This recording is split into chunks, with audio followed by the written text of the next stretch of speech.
ವಿನೋದ ವಾರ್ತೆಗೆ ಸ್ವಾಗತ. ನಾನು ಎಂದಿನಂತೆ ನಾಗಣ್ಣ. ಬಿಡದಿಯಲ್ಲಿ ಟೌನ್ಶಿಪ್ ಮಾಡೋದ್ರ ಬಗ್ಗೆ ಗಲಾಟೆ ಆಗ್ತಿರೋದು ಎಲ್ಲರಿಗೂ ಗೊತ್ತಿದೆ. ಪೊರಕೆ ತಗೊಂಡು ಹೊಡೆದಾಟಗಳಾಗಿದ್ದಾವೆ. ಈ ವಿಚಾರವಾಗಿ ರೈತರನ್ನ ಮುಂದೆ ಬಿಟ್ಟು JDS ಹಿಂದೆ ಆಟ ಆಡ್ತಾ ಇದೆ ಅನ್ನೋ ಮಾತುಗಳಿವೆ. ಬನ್ನಿ, ದೇವೇಗೌಡರು ಇವತ್ತು ಈ ಕುರಿತು ಮಾತನಾಡೋದಕ್ಕೆ ನಮ್ಮ ಜೊತೆ ಇದ್ದಾರೆ. ಬನ್ನಿ, ದೇವೇಗೌಡರನ್ನ ಮಾತನಾಡಿಸೋಣ. ರಾಜ್ಯದ ಘನತೆವೆತ್ತ ಮಾಜಿ ಮುಖ್ಯಮಂತ್ರಿಗಳು, ದೇಶದ ಘನತೆವೆತ್ತ ಮಾಜಿ ಪ್ರಧಾನಮಂತ್ರಿಗಳು ಆದಂತ ದೇವೇಗೌಡರಿಗೆ ಕಾರ್ಯಕ್ರಮಕ್ಕೆ ಸ್ವಾಗತ. ಹೇಳಿ. ಅದೇ ಸರ್, ಈಗ ಈ ಬಿಡದಿ ಟೌನ್ಶಿಪ್ ಬಗ್ಗೆ ಸಡನ್ ಆಗಿ ನಿಮ್ಮ ಪಕ್ಷ ಮತ್ತು ನಿಮ್ಮ ಮಗ ಮತ್ತು ಮೊಮ್ಮಗ ಅಖಾಡಕ್ಕೆ ಇಳಿದಿರೋದ್ರ ಬಗ್ಗೆ ನೀವೇನು ಹೇಳ್ತೀರಿ?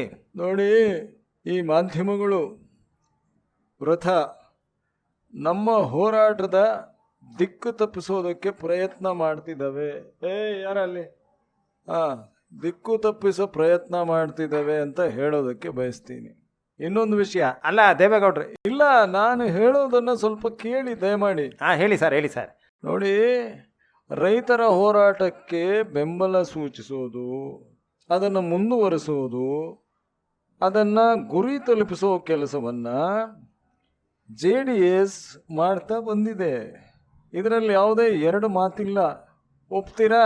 ಹೌದೌದು, ಕರೆಕ್ಟಾಗಿ ಹೇಳ್ತಾ ಇದ್ದೀರಿ. ಹಿಂಗಾದ ಮೇಲೆ ನಾವು ಮಾಡ್ತಾ ಇರೋ ಕೆಲಸವನ್ನ ಲೇವಡಿ ಮಾಡೋದು ಎಷ್ಟು ಸರಿ?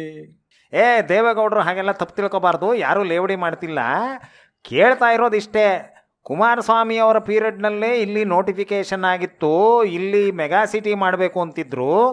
ಈಗ ನಾವು ಮಾಡೋಕ್ಕೆ ಹೊರಟಾಗ ಕುಮಾರಸ್ವಾಮಿ ಇದಕ್ಕೆ ಆಪೋಸಿಟ್ ಮಾತನಾಡ್ತಾ ಇದ್ದಾರೆ ಅನ್ನೋದು.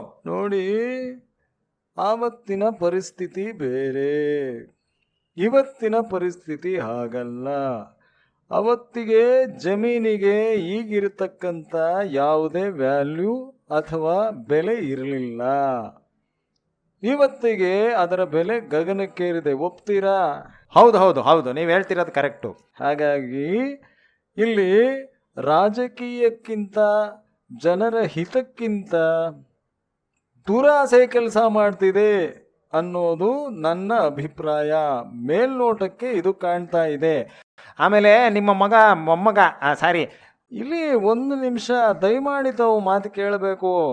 ಹೇಳಿ. ಇಲ್ಲಿ ನಾನು, ನನ್ನ ಮಗ, ಮೊಮ್ಮಗ ಯಾರು ಬೇರೆ ಪಕ್ಷದವರಲ್ಲ. ನಾವೆಲ್ಲ JDSನವರು. JDS ಈಗ ಒಂದಾಗಿ ಕೆಲಸ ಮಾಡ್ತಿದೆ. ಇದರಲ್ಲಿ ಏನು ತಪ್ಪಿದೆ? ಆಹಾ ಎಂಥ ಮಾತು ಬಳಸಿ ದೇವೇಗೌಡರು JDS ಪಕ್ಷದೊಳಗೆ ತಮ್ಮ ಮಗ, ಮೊಮ್ಮಗ ಮತ್ತೆ ತಾವು 3 ಜನ ಸೇರ್ಕೊಂಡು ಹೋರಾಟ ಮಾಡ್ತಿದ್ದೀವಿ ಅನ್ನೋದನ್ನ ಸೂಚ್ಯವಾಗಿ ಹೇಳ್ತಾ ಇದ್ದಾರೆ.